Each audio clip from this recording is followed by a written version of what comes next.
You a fan of Robin Hood, Indy? Robin Hood? Well, what's not to like about men in tights with great marksmanship? What about Ivanhoe? Ivanhoe. Well, the Walter Scott novel or the film? Whichever you like. Well, jousting for love in a time when women were meek and men were denser than wood. The Saxons throwing off the yoke of Norman oppression with some light anti-Semitism thrown in. No childhood would be complete without it. Yeah, Saxons and Normans. Yeah. You know that never happened, right? So we're busting that myth, huh? Right on.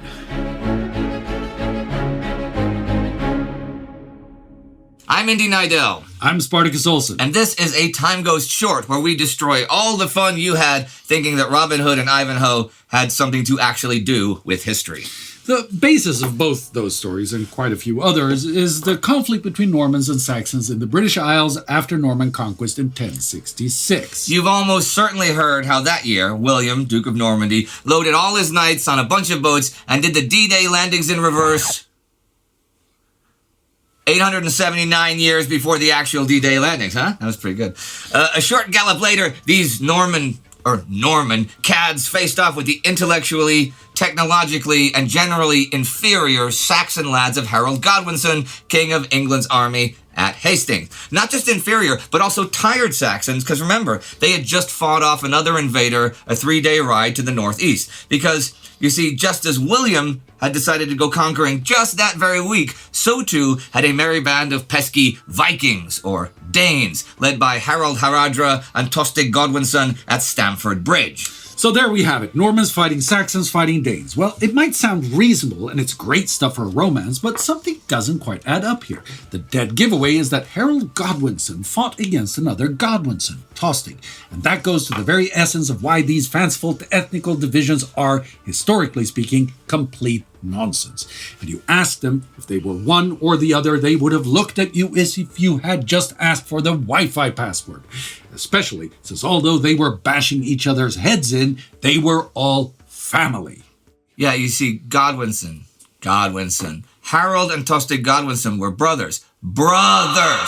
Which was also the Wi-Fi password. Both sons of Gytha and Godwin, Earl of Wessex.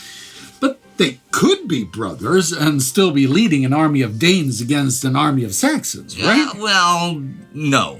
Their mother, Gytha Thorkelsdottir, was born in Denmark proper, right? And she was the sister-in-law of Canute the Great, King of England and Denmark, and Canute's son Canute's son Harthacnut, Harold's cousin by marriage, eventually succeeded his father as King of England, and eventually Harold succeeded him.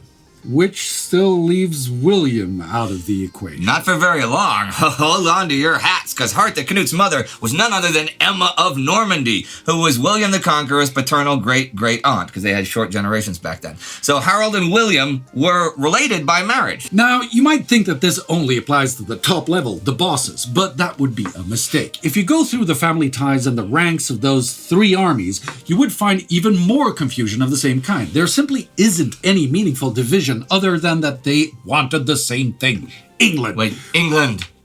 Sorry. Recruited a bunch of people and fought for it. For England. But where did the idea of Saxons and Normans then come from? Well, it's funny, because for that, you have to go forward in time 3 centuries to 1370. And it's in the poem Piers Plowman that a struggle between Saxons and Normans arising from William I capturing the throne of England is mentioned for the first time. Now it works itself into historiography gradually, but it isn't until really the cusp of the 19th century when it becomes part of what we think we know for sure about the past.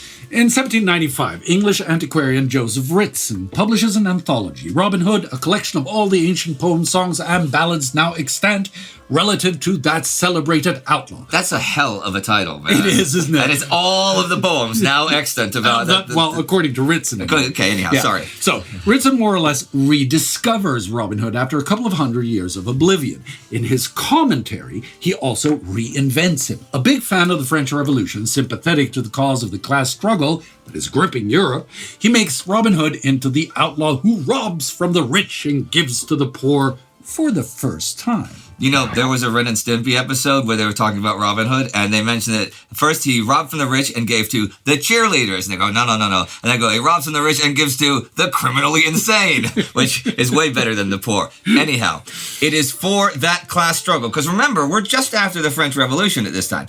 It is for that class struggle that Ritson cements the image of the dominating, conspiratorial Norman nobility, oppressing the less affluent, simpler, but more just Saxons. It doesn't take long for others, like Walter Scott, to seize on the fabulous story. And as the Middle Ages are rediscovered, or should I say, as the Middle Ages are rewritten as a fable in Edwardian and Victorian literature, the fabulation of Normans and Saxons as distinct people becomes an ingrained error of historiography. There you have it. Now, we will be covering the actual D-Day landing of 1944 in 2023 in a 24-hour marathon extravaganza on our World War II channel. We've already started producing it and will be shooting in Normandy next summer. And to make sure that project runs as smoothly as William's invasion, join our forces of the TimeGhost Army at patreon.com or timeghost.tv. Excelsior! You know, we had a cat named Excelsior when I was a kid. You woulda. Yeah.